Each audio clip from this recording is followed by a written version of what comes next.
po ang umagang kay ganda. Oras natin mga kabayan kong Filipino-Chinese. Chityam Chakwe, 7:18 ng umaga. Bawat anggulo bubusisiin lahat ng panig uusisain. Lalad sa publiko, punto por punto.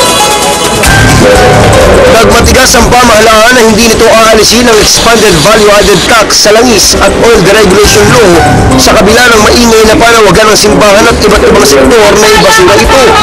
Babala ng gobyerno, hindi maabot ng bansa ang target na rice sufficiency o sapat na produksyon sa bigas sa 2010 kung tatanggalin ang IVAT sa langis. 50 bilyong piso kasi ang kailangang pondo para sa modernisasyon ng agriculture sector. Apela na lang ng palasyo, imbes na mamintas at magingay, tumulong ang Kongreso na maghanap ng ibang solusyon at economic policy para tulungan ang mga mahihirap na makabawi sa patuloy na paglobo ng presyo ng pagkain at langis.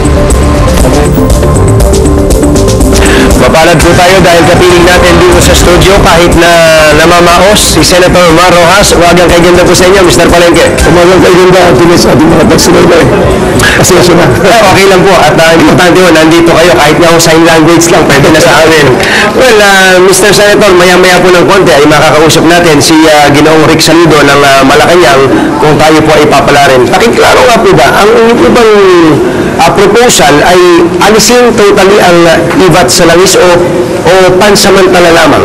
O pansamantala at tanggalin. Pero iligtas ang produktong petrolyo mula sa VAT. This is 12% na binabayad natin at ang ibig sabihin nito, ang gobyerno mismo nakaangkas sa pagtaas ng presyo. Lumalaki ang koleksyon ng gobyerno habang tumataas ang presyo ng langis. Maalala natin, Anthony, na nung itinatay yung VAT, ang presyo ng langis, $30 per barrel lamang. Okay. Kaya yung ekspektasyon ng gobyerno, 12% or $30, was $3.60. Yan lang ang ekspektasyon na kukolektahin ng gobyerno. Opo. Eh ngayon, sa $140 na. So, tumaas na ng more than $100 per barrel. Tama. So, more than 4 times ang paglaki.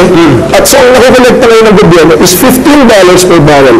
Wala naman ito sa plano niya, wala naman ito sa forecast niya, sa projection niya. So, apaw-apaw na talaga ang nakukolekta ng gobyerno. Kaya sabi ko, panahon na ibalik natin sa tao yung kanilang pera. Hindi ito pera ng gobyerno. Dapat hindi pagdami ito ng gobyerno. Pera ng mga mamamayan ito.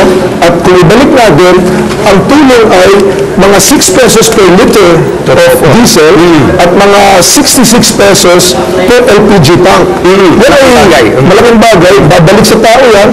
At hindi naman mawawala ang pera sa gobyerno.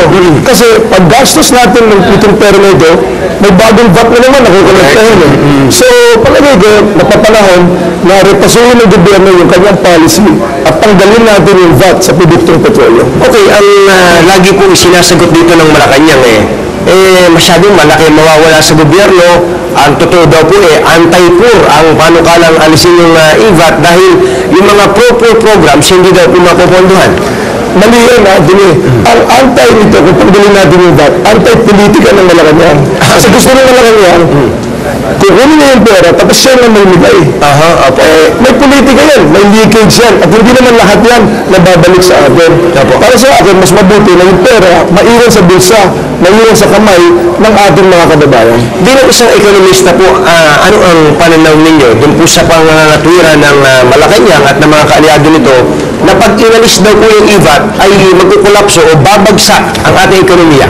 Hindi, talagang mahirap talaga ang sitwasyon natin ngayon, pero hindi babagsak ang ekonomiya. In fact, tutulong ito.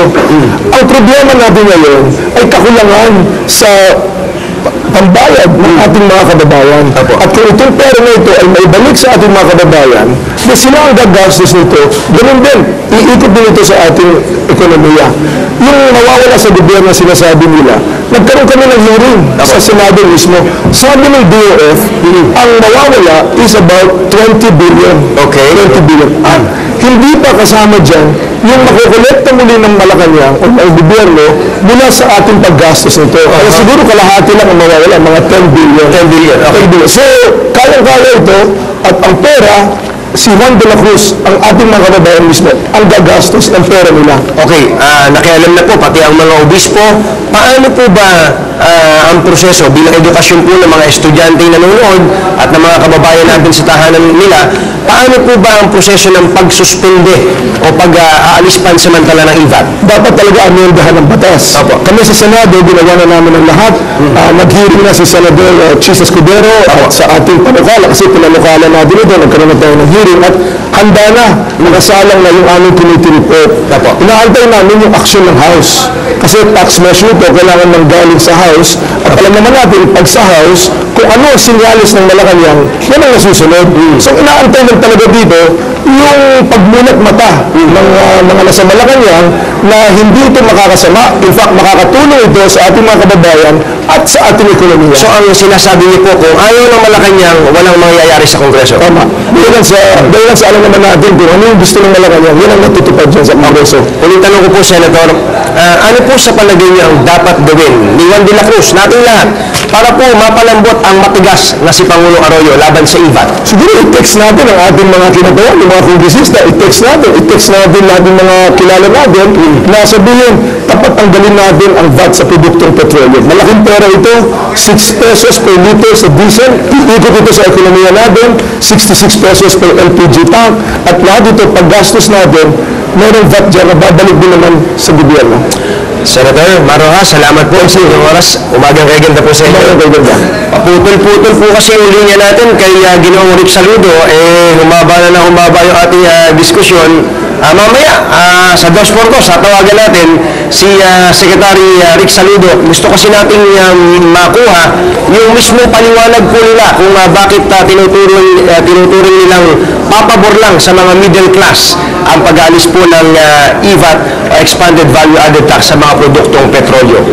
Well, mga kapamilya, sa panahon po ito na nagdaranas po ang ating bayan ng matinding krisis pangkabuhayan, malimit po nating marinig ang pamahalaan na nangihikayat po sa kanyang mga mamamayan na maghigpit po ng sentron o magtipid. Yun po ay kung may ihigpit pa. Siguro po naman ay hindi nalihim sa pamahalaan na marami pong mahirap ang lalo pang naghirap, at yung po mga dating meron naman na kung tawagin po ay middle at working class, nagdarahot na rin po ngayon. Isa po sa mga pangunahing dahilan ay ang IVAT na hindi po matakasan ni man, mahirap man o mayaman. Sa matinding gulpi po na inaabot natin mula sa kamay mismo ng gobyerno, hindi ba tayo pwedeng sumigaw ng time out muna, time out? Maaari po may katwiran ng pamahalaan tungkol po sa importansya ng IVAT. Gayun din, para po maging pogi tayo sa paningin po ng mga institusyon na kung tawagin po ay International Monetary Fund at World Bank. Pero papayag ba naman kayo na pogi nga, sikmura naman, kumakalam? Sus Mariano Kaindo, kapangit, papangit din Di ba? Maganda man ang ayos ng buhok mo, may lipstick ka man, o kaya may kung todo made up ka, pagkatapos wala ka namang makain, hindi rin po pogi. Ang gobyerno po ang tumatayong ina natin ng mga mamamayan. Meron po bang matinong ina na nasisihang ang kanyang mga anak nakalublog po sa pagdurusa, habang siya po at ang kanyang mga amiga at amigo nagtatampisaw po sa ligaya? Maawa ka naman, inay. Eto ulirang ina, si Donita. Donita? Maraming salamat sa iyo, Pingin.